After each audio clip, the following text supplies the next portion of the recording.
All right, hey everyone. So, after more than 2 years of planning and discussing and converting files and editing and contacting publishers and formatting and reformatting and all of that kind of stuff, after all this, the first volume of philosopher J. Ogilvy's collected essays is finally available in paperback from Amazon. Here's our Amazon page here. We're keeping the price low, so the books will be easily available to as many people as possible. We're not really making money. We just want to spread the ideas here and kind of spread Ogilvy's work a little bit. So to briefly introduce this volume, let's go back over here. It's the first of 5 volumes that collect nearly all of Jay's kind of short article essay length writings over his career, starting from around 1970 until the present. Volume 2 will be a little bit different. It does contain multiple essays, but most of it will be a kind of unpublished book or book-length essay on the concept of emergence, and that's really exciting. I'm editing that now, and it's a really, really good book if you're interested in the history of philosophy and what emergence means and how new things come into the world. That is going to be a really exciting addition. But each volume of the 5 volumes is going to have a different theme or set of themes, and you can buy them individually by topics that you're interested in.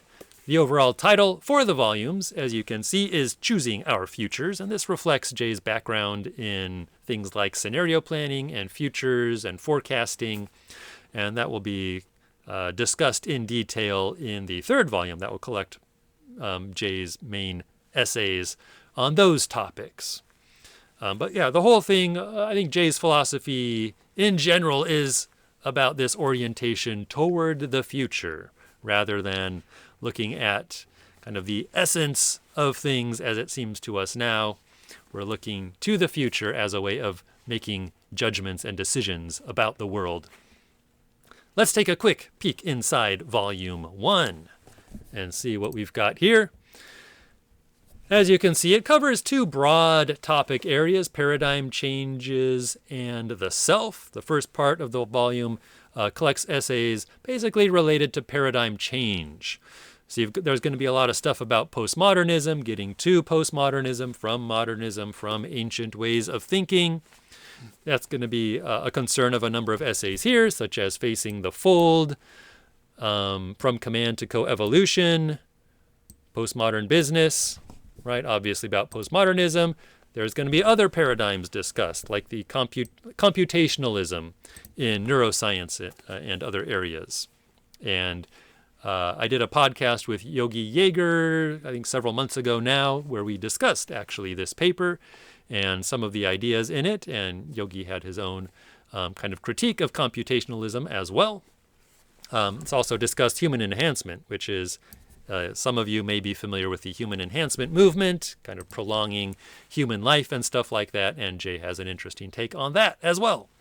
The other kind of big paradigm change here is what Jay calls the Second Reformation. Actually, he's working on a new book about this concept of the Second Reformation, which is going to what he calls the economic era, going from the political era of kind of maybe 18th, 19th century, where you're getting away from the religious era, from religious domination or the domination of religious institutions toward the domination of political institutions.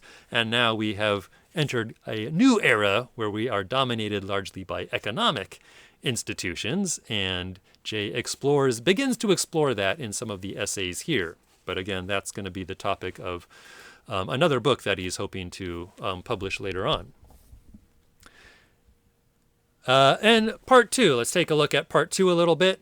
So the first essay here in part 2 is a really good introduction to, a very readable introduction to ways of thinking about the self and it relates to paradigms as well, different paradigms of the self throughout history. The deacon of the title is not a religious word, but Terence Deacon, referring to Terence Deacon, a pretty well-known kind of evolutionary scientist, neurobiologist kind of guy, whose work I think is really important. And Jay has worked with Terry Deacon for many years. And that's, I think, a really good read. A lot of Jay's kind of later writings are really, I think, friendly. They discuss very difficult, complicated topics, but I think they're very friendly, accessible.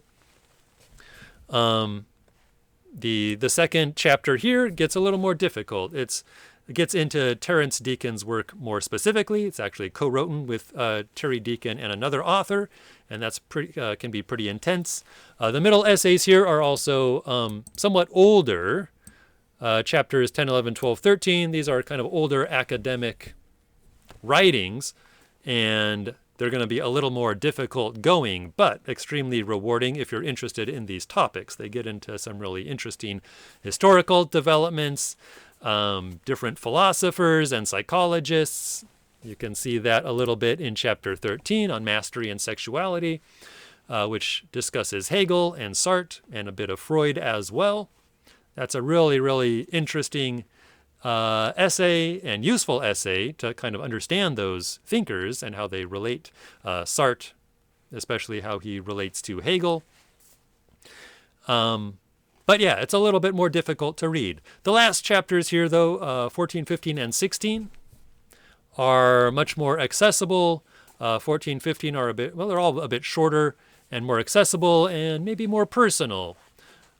Escaping the Identity Trap. I think this goes back a little bit to Jay's work in the 80s. This is a little bit of an older one, but was written in more of a magazine style, about kind of Jay's earlier ideas about the self and about identity. And then somewhat more recent is The Nomad, which is a more personal take. I really love that essay in particular. About travel and kind of these nomadic, mobile selves that many of us have become. And that theme is continued in Confessions of a Planetarian, the last essay, which was written just last year, which gets into, again, this kind of broader, more multi-locational, planetary kind of identity. All right, so that's volume 1. If you have a chance to take a look at it, please let us know what you think. Let others know who might be interested in these topics. We're looking forward to the other volumes appearing throughout 2025, and I should give a shout out here to my fellow editors, Daniel Tarpey and Tyler Pidio Tarpey, who've been doing various tasks related to these volumes as well. And Tyler designed this image here on the cover of Volume 1. He's been working on kind of the cover designs for the volumes, among other things. So yeah, we're hoping to get these out over the course of 2025, the rest of the volumes, make them available.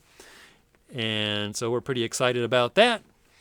Anyway, thanks for listening and happy thinking.